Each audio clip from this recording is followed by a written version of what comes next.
I don't know about you, but I wouldn't want a scientist who clearly enjoys manipulating people and has a documented history of lying and possibly even spreading disease to his multiple monogamous sex partners to experiment on me with his unproven health protocols.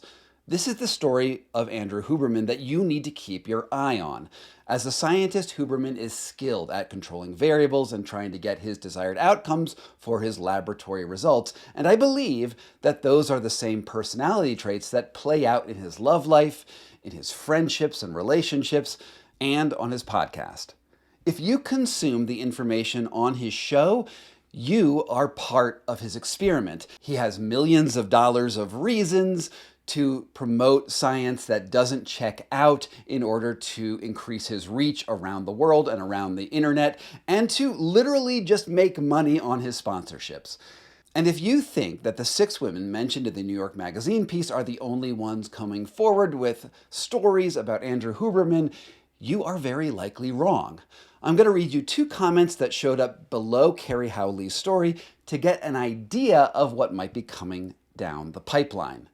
This is from a user named Saw This Post. This is interesting and tracks. Although having gone out on a date with him over 10 years ago, I always thought he'd be outed as a serial killer and not a cheater. Our date was like a Dateline episode. Try following up with people he worked with in his lab at UCSD. I recall him telling me he used to get joy in making them cry.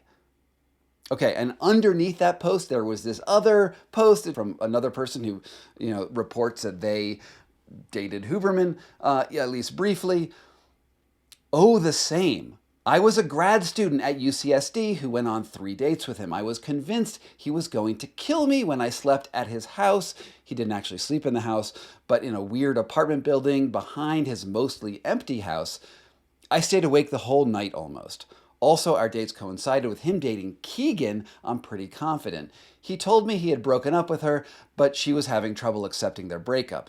She called him during one of our dates. He made some demands that night to me that convinced me to end it. He also mentioned Shades of Grey and Mad Men, and how basically that's the type of relationship he wanted.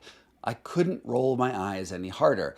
Some crap about how his pleasure was more important than mine, and how I would need to understand that I would be his sex slave and at his beck and call, and not to expect reciprocation because his pleasure was more important. Okay, so it's possible that both these commenters are part of a hidden conspiracy to discredit an honorable scientist who has never done anything wrong in his whole life. But a few of the details are specific enough to make it at least worth considering that they might hold water, especially when you compare it to the 6 other women who were mentioned in the story right above these comments. I know also that Huberman has hired a high-end crisis public relations firm named Scale Strategy in New York.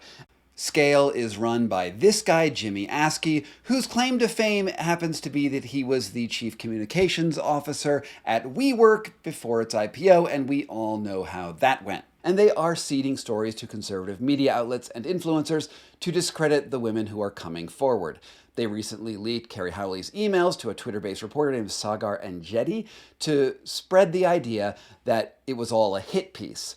Carrie Howley emailed saying, quote, "I am writing in the hopes that one of my big stories this year might be the phenomenon of Dr. Andrew Huberman." Now, I find it funny, though, that these emails were leaked to Enjeti because he did not include his own communications with the Huberman team, which might have shown how his own relationships with people who might have paid him to spin this story. And I've also heard through the grapevine that there are a lot more women who are going on the record with other magazines right now, and I expect something to be out probably within the next week. So keep your eyes on this channel.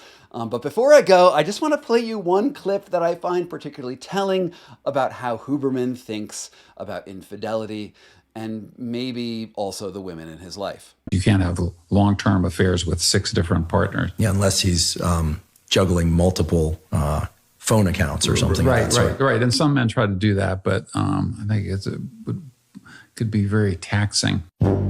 From PokeyBear LLC in Denver, Colorado, this was a very short update from Scott Carney Investigates. Don't forget to like and share it down below.